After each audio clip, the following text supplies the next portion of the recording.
Hello students, आज जो है वो 10th क्लास साइंस में जो है हम थर्ड चैप्टर में पढ़ेंगे वो अपने पास रिएक्टिविटी सीरीज। हमने जो है लास्ट वीडियो में जो है वो पढ़ा था अपने पास में chemical properties of metal. Chemical properties of metal को हमने डिटेल से पढ़ा। अब हम जो रिएक्टिविटी सीरीज पढ़ने जा रहे हैं, रिएक्टिविटी सीरीज में अपने पास क्या है, हम पढ़ेंगे मोस्ट रिएक्टिव मेटल कौन है, लिस्ट रिएक्टिव मेटल कौन है, यानी ऐसी कौन सी मेटल है जो अपने पास इजिली रिएक्ट करती है और ऐसी कौन सी मेटल है जो इजिली रिएक्ट नहीं करती, यानी ऐसी मेटल जो अपने पास इजिली कंपाउंड फॉर्मेशन दे देती है, बट बहुत सारी ऐसी मेटल होती हैं जो कंपाउंड फॉर्मेशन नहीं देती। तो अपने पास यहाँ पे रिएक्टिविटी सीरीज लिखी हुई है। सबसे मोस्ट जो रिएक्टिव है वो अपने पास है पोटासियम, फिर अपने पास सोडियम। तो यहाँ पे एक क्वेश्चन आता है आपके पास, सोडियम और पोटासियम जो है ऑप्शन में दिए जाते हैं और इनमें से आपसे मोस्ट रिएक्टिव मेटल पूछ ली जाती है। अगर कोई मेटल ना दे रखी हो तब आप ये ध्यान रखना, यहाँ पे जो है सबसे मोस्ट रिएक्टिव जो है वो अपने पास है पोटासियम, सेकंड जो है वो अपने पास है सोडियम। अगर पोटासियम ऑप्शन में नहीं है तो हम मोस्ट रिएक्टिव में फिर सोडियम भी कर सकते हैं।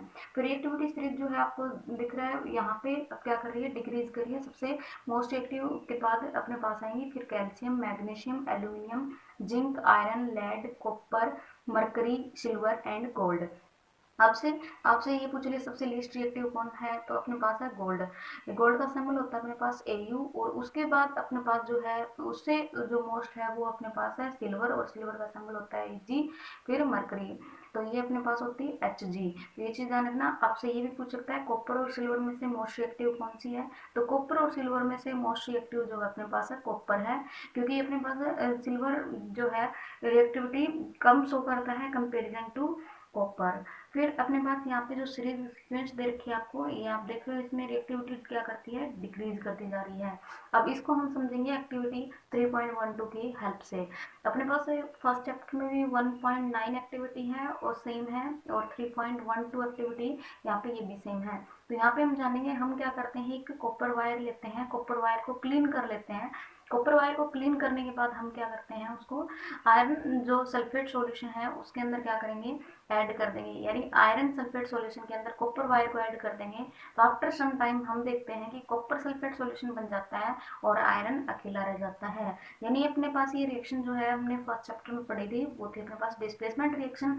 तो डिस्प्लेसमेंट रिएक्शन का ही टाइप है रिएक्टिविटी सीरीज को रिप्रेजेंट करने का, यानी जो डिस्प्लेसमेंट रिएक्शन है वो मेटल की रिएक्टिविटी को ही शो करती है। यहाँ पे अपने पास फर्स्ट मेटल लेते हैं और सेकंड मेटल का हम सॉल्यूशन लेते हैं या साल्ट लेते हैं, तो हम देखते हैं फर्स्ट मेटल का साल्ट फॉर्मेशन बन जाता है, और जो अपने पास है सेकंड मेटल का साल्ट बन जाता है, सॉरी फर्स्ट मेटल का साल्ट बन जाता है, और सेकंड मेटल जो है वो अपने पास अकेली रह जाती है। तो हम इसको ये भी लिख सकते हैं कि मेटल A प्लस में सॉल्यूशन ऑफ B, फिर अपने पास प्रोडक्ट में आ जाएगा solution of A plus metal B।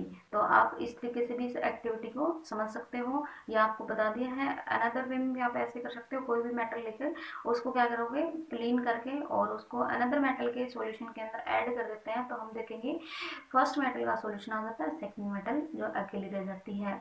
इसी तरीके से जो है वो हम पढ़ेंगे नेक्स्ट में, जो है वो अपने पास है कि मेटल और नॉन मेटल रिएक्ट कैसे करते हैं।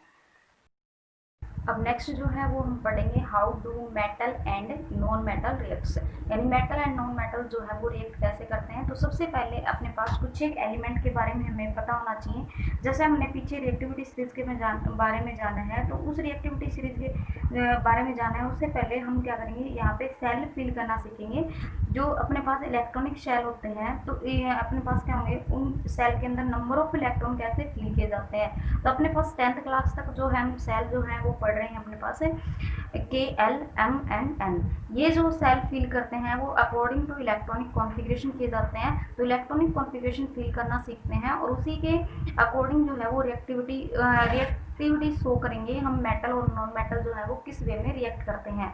तो सबसे पहले जो है अपने पास इलेक्ट्रॉनिक कॉन्फ़िगरेशन जो है आप कंटिन्यू जो 20 जो फर्स्ट एलिमेंट है 9th क्लास में पढ़ के आए थे, number of electron, number of proton और आउटर मोस्ट में जो इलेक्ट्रॉन है वो कितने होते हैं। बट यहाँ पे जो 10th क्लास में है वो हम पढ़ेंगे टाइप ऑफ एलिमेंट के अकॉर्डिंग जो रिएक्टिविटी शो होती है उनको करेंगे। तो type of elements, atomic number and number of electron in shell जो आपको टेबल में दिख रहा है उस वे से हम पढ़ते हैं। यहाँ पे 3 टाइप ऑफ जो एलिमेंट है वो लिया हमने, noble gas, metal and non metal को लिया है। तो सबसे पहले जो है नोबल गैस जानते हैं। उन नोबल गैस के अंदर जो एलिमेंट हैं वो अपने पास है हीलियम, नियन एंड आर्गन।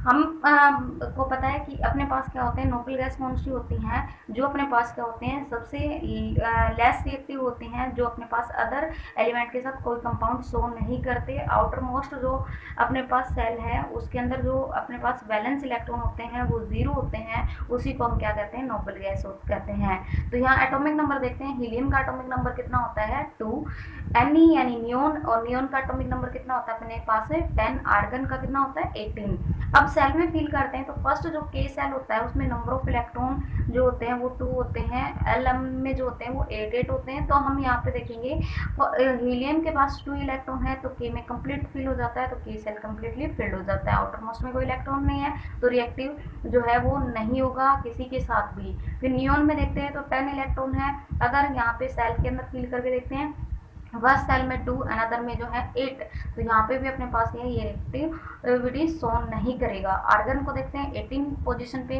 288, तो यहाँ पे भी हम देखते हैं ये रिएक्टिविटी शोन नहीं करेगा। अब बात करते हैं मेटल और नॉन मेटल की। तो सबसे पहले कुछ एक मेटल के बारे में पढ़ लेते हैं जो हम सबसे ज़्यादा यूज में लाते हैं। तो सबसे पहले जो अपनी फर्स्ट मेटल है वो अपने पास है सोडियम। सोडियम का जो एटॉमिक नंबर है वो 11 होता है। एक चीज़ का ध्यान रखना, जितने एटॉमिक नंबर होते हैं उतने ही number of electron and proton होते हैं। तो यहाँ पे अपने पास क्या है, सोडियम के पास 11 जो है वो अपने पास क्या है एटॉमिक नंबर है। इसको अगर सेल के अंदर फिल करते हैं तो अपने पास ये होगा 281। तो यहाँ पे आउटर मोस्ट में जो इलेक्ट्रॉन है सोडियम के पास वो कितना है 1। तो ऐसे हमें फील करना आना चाहिए, ऐसे हमें पता होना चाहिए कि फर्स्ट सेल में कितने इलेक्ट्रॉन फील होते हैं, सेकंड में कितने होते हैं, थर्ड में कितने होते हैं। तो आपको यहाँ जो है सोडियम के पास 1 इलेक्ट्रॉन मिला, तो अब सोडियम किसी के साथ भी रिएक्ट करेगा तो अपना 1 इलेक्ट्रॉन ही डोनेट कर सकता है। तो इसका मतलब है मेटल जो है उसकी डोनेटिंग पावर होती है हमेशा ही, और यहाँ सोडियम की जो डोनेटिंग पावर है वो 1 इलेक्ट्रॉन है। सेम केस में हम मैग्नीशियम के केस में देखेंगे, मैग्नीशियम जो पोजीशन है वो 12 पोजीशन है, यानी एटॉमिक नंबर 12 है। तो इसका हम देखते हैं तो 282, तो आउटर मोस्ट में कितने इलेक्ट्रॉन है 2, तो इसलिए मैग्नीशियम की रिएक्टिविटी भी कितनी बनेगी 2 इलेक्ट्रॉन। फिर एल्यूमिनियम के केस में देखते हैं तो एल्यूमिनियम में अपने पास कितने हैं 13, तो कितना हो जाएगा 283। तो यहाँ पे कितना हो जाएगा, यहाँ इसका भी कितना होगा अपने पास है 3। आउटर मोस्ट में 3 है तो ये 3 इलेक्ट्रॉन डोनेट कर सकता है। फिर पोटासियम, पोटासियम 19 पोजीशन पे होता है, यानी 19 नंबर पे होता है 2881। फिर कैल्शियम, कैल्शियम कितना होता है 20, तो 20 में हम देखते हैं कैसे फिल करेंगे 288 और 2। तो इसमें कैल्शियम का भी आउटर मोस्ट में कितने इलेक्ट्रॉन आए हैं 2, तो इसलिए भी इसकी भी रिएक्टिविटी जो इलेक्ट्रॉन है वो कितने हैं 2 है। फिर हम बात करते हैं नॉन मेटल की। नॉन मेटल में फर्स्ट एग्जांपल लिया है वो हमने हाइड्रोजन, फिर nitrogen, oxygen, fluorine, phosphorus, sulphur और क्लोरीन। हाइड्रोजन की पोजीशन 1 है, तो इसमें आउटर मोस्ट में जो के में है उसमें भी कितने फिल होंगे अपने पास है 1। तो इसका जो एक्सेप्टिंग पावर है वो कितनी होगी 1। इस चीज़ का ध्यान रखना, मेटल जो होती है वो डोनेटिंग पावर रखती है और नॉन मेटल जो है वो एक्सेप्टिंग पावर रखती है नंबर ऑफ इलेक्ट्रॉन की। अब नाइट्रोजन की बात करते हैं, नाइट्रोजन 7th पोजीशन पे है, तो यहाँ पे अपने पास जो है वो कितने हैं, यहाँ पे 2 और 5 है। तो इसमें एब्सेंस ऑफ इलेक्ट्रॉन जो है वो 3 है, और वैसे नाइट्रोजन के पास आउटर मोस्ट में कितने इलेक्ट्रॉन है 5 इलेक्ट्रॉन है। फिर अपने पास है ऑक्सीजन की बात करते हैं, ऑक्सीजन 8 पोजीशन पे तो 2 6। फिर अपने पास है फ्लोरीन की बात करते हैं 9 तो 2 7। फिर फास्फोरस 15 पोजीशन पे होता है तो अपने पास 285 हो जाएगा। सल्फर की बात करते हैं 16 तो 286 हो जाएगा, और क्लोरीन की बात करते हैं तो 287। तो ये थी अपने पास है कि मेटल जो है वो रिएक्ट कैसे करती हैं। अब जो है इनके कंपाउंड के बारे में जान लेते हैं, कंपाउंड कैसे फॉर्मेशन बनेंगे।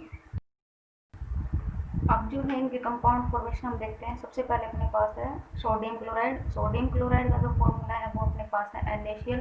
तो NaCl जो है अपने पास किस फॉर्म में प्रिपेयर हो रहा है वो देखेंगे। तो अपने पास यहाँ पे सोडियम का हम देखते हैं आउटर मोस्ट में जो इलेक्ट्रॉन है वो अपने पास है 1। हमने पढ़ा था कि अपने पास क्या है, यहाँ पे जो इलेक्ट्रॉन है टोटल नंबर ऑफ इलेक्ट्रॉन जो होते हैं सोडियम वो 11 होते हैं। जब सेल फिल करते हैं तो 281 ये फॉर्मेशन बनती है। तो यहाँ पे अपने पास क्या है 281 बनती है। तो आउटर मोस्ट में जो अपने पास जो इलेक्ट्रॉन है अम सेल में वो सोडियम के पास था 1। इसी तरीके से हम क्लोरीन का देखते हैं। क्लोरीन की जो पोजीशन थी वो अपने पास 17 थी, और 17 में जब हम सेल में फिल कर रहे थे नंबर ऑफ इलेक्ट्रॉन को तो अपने पास 287 आ रहा है। तो यहाँ पे जो अपने पास है डोनेट करेगा उसकी जो पावर है वो डोनेटिंग पावर जो है अपने पास है वो मेटल की है, रेसेप्टिंग जो पावर है वो अपने पास है नॉन मेटल की। यहाँ पे क्लोरीन जो है वो नॉन मेटल है, सोडियम जो है वो अपने पास है मेटल है। तो यहाँ पे अगर अपने पास क्या है Na पॉजिटिव लिखेंगे तो यहाँ नंबर ऑफ इलेक्ट्रॉन 10 रह जाएंगे, और Cl नेगेटिव लिखेंगे तो यहाँ एक इलेक्ट्रॉन इंक्रीज कर जाएगा और 17 से नंबर ऑफ इलेक्ट्रॉन 18 हो जाएंगे, यानी सेल कंप्लीटली फिल्ड हो जाएंगे। अब अपने पास कंपाउंड फॉर्मेशन आएगी। जो अपने पास number of electron outermost में हम यूज नहीं करते उनको क्रॉस से रिप्रेजेंट कर देंगे, बाकी हम इनके कंपाउंड फॉर्मेशन देखेंगे। जैसे कि अपने पास है सोडियम क्लोराइड, तो सोडियम क्लोराइड में अपने पास है सोडियम के आउटर मोस्ट में एक इलेक्ट्रॉन है, एक डॉट से प्रेजेंट कर देंगे।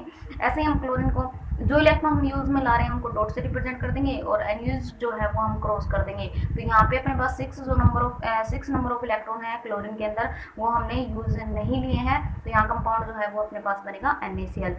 सिमिलरली आप क्या करोगे वाटर के केस में करोगे, वाटर में H2 में अंदर अपने पास क्या है, यहाँ पे हाइड्रोजन के पास भी 1 इलेक्ट्रॉन है और ऑक्सीजन के पास आउटर मोस्ट में 6 इलेक्ट्रॉन है। तो यहाँ पे आप देख सकते हो डायग्राम में इस तरीके से आप शेयरिंग करवा सकते हो। सेम केस में आप मैग्नीशियम क्लोराइड के केस में करोगे, तो मैग्नीशियम क्लोराइड के केस में भी हम क्या करेंगे, MgCl2 जो फॉर्मेशन बनती है, हम 2 क्लोरीन को लेंगे और 2 क्लोरीन के पास 7 इलेक्ट्रॉन होंगे। मैग्नीशियम के पास अकेले के पास क्या है आउटर मोस्ट में 2 इलेक्ट्रॉन है, तो यहाँ हम क्या करेंगे 1 इलेक्ट्रॉन जो है वो क्लोरीन के साथ शेयर कर देंगे और कंपाउंड फॉर्मेशन बना लेंगे।